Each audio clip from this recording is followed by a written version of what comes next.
Hi Bainbridge Island, I'm Blair King, your city manager. This is your city update for the week ending April 21st, 2023. Well, Saturday was quite the night here on Bainbridge Island. The Washington State Ferry Walla Walla ran aground near Lido Beach here on Bainbridge Island on Saturday afternoon with more than 600 passengers on board. Thorough assessments are still being done. According to Washington State Ferries, though, it appears the Walla Walla had a mechanical issue that caused it to lose power and steering, which caused it to run aground. We activated our Emergency Operations Center to lend assistance as needed to the situation. Multiple agencies were involved in the efforts to safely deboard passengers and crew from the ferry, including Washington State Ferries, Kitsap Transit, the U.S. Coast Guard, Bainbridge Island Fire Department, Kitsap County Sheriff and firefighters, Bainbridge Prepare volunteers, city staff, and of course, the Bainbridge Island Police Department and others. A big thank you goes out to everyone who helped with this incident. Passengers were evacuated from the Walla Walla and Kitsap Transit fast ferries and returned to Bremerton. Later, high tide allowed the Walla Walla to float off the beach and be towed back to Bremerton. We are thankful no major injuries were reported. Many of you on the island received a NICS alert to stay clear of Linwood Center for emergency responders to do their work. A sincere thank you to everyone who heeded that alert. Keeping the crowd down near the incident really helps. If you haven't signed up for Bainbridge Island's emergency alert notifications, we strongly encourage you to do so for emergency notifications, instructions, and road closures. You can sign up by texting 98110 to 888-777 or visit www.nixle.com. At this week's City Council study session, Council heard from their Ad-Hoc Waste Regulations Committee on the current implementation of the Waste Regulation Ordinance that the Council adopted in November of 2021 and that took effect on January 1st of this year. The Ad-Hoc Committee has met 3 times since February, and in March, members of the committee and city staff attended a listening session where business representatives were invited to explain their individual and shared experiences working to comply with the waste reduction regulations. City Council continues to listen to business owners and members of the community during the early implementation process of the new regulations and contemplate appropriate actions. The Ad-Hoc Committee heard that businesses want to be part of the larger waste reduction effort, but in a way that they are able to.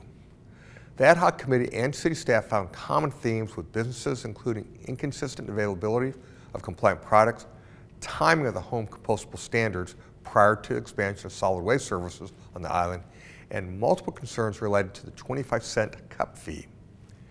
The Ad-Hoc Committee is now recommending that the mandatory 25-cent cup fee for disposal cups be replaced by a voluntary incentive for customers who bring their own reusable cups.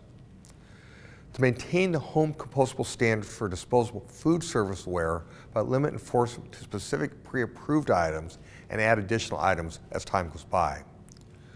Support efforts to expand and modernize solid waste policies and services and create a recognition or incentive program for businesses that go beyond minimum compliance with the ordinance.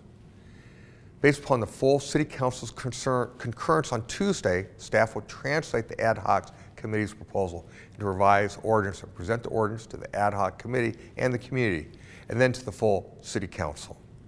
The next Kobe Chats for businesses on these ordinances will be on April 26 at 3 p.m. at the Bainbridge Island Downtown Association offices. We began 3 vegetation projects this week around the island. We began planting native plants located in the buffer zones between the roadway and the northbound bike lane on Eagle Harbor Drive near Wimsley Lane, as well as near the intersection of Halls Hill Road and Seabourn Road. This area will have low native shrubbery to help absorb surface and groundwater that impacts the lower neighborhood, and the low plants will conserve views. Native vegetation will also be planted on the slope between Rockaway Beach Road near Pritchard Park, which will help stabilize the steep slope. The City Council took several important steps on 3 key land use plans at its Tuesday meeting.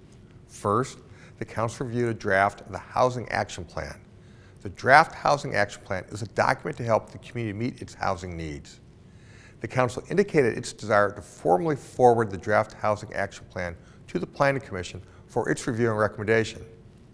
There are several issues in the draft document the Council suggested the Planning Commission focus on. The Housing Action Plan is on schedule for approval before the end of June.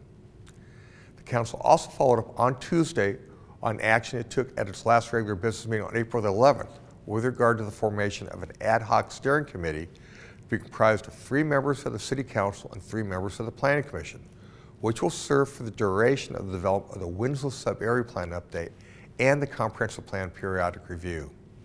On Tuesday, the Council agreed to the duties of the Ad Hoc Steering Committee and the City Council members to serve on the committee.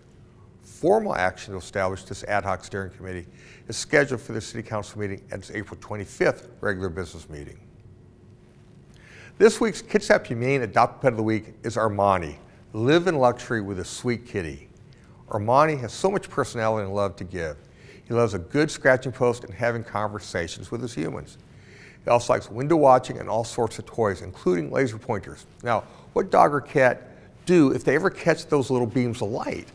Well, does Armani sound like the cat for you? You can learn more about Armani and all the Kitsap Humane Society's adoptable pets on their website or in person. For more information on some of these topics and all the city's news, please check out the City Manager's Report online at bainbridge.gov.